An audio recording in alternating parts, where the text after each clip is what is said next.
Hello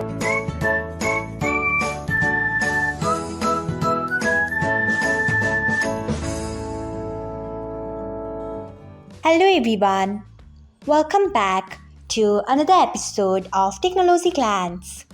Today, in this video, I'm going to guide you through how you can block direct messages from friends on Discord.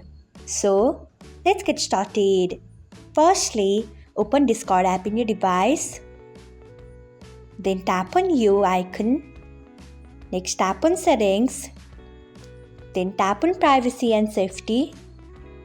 Next, you can see the option of direct messages from friends. Tap on it. Next, you can see the option of block. Tap on it.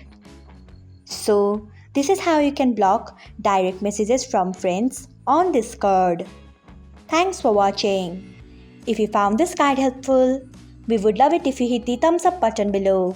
We upload great new tech tutorials like this one every day. So, do not forget to subscribe to our channel and hit the bell icon so that you'll never miss another update.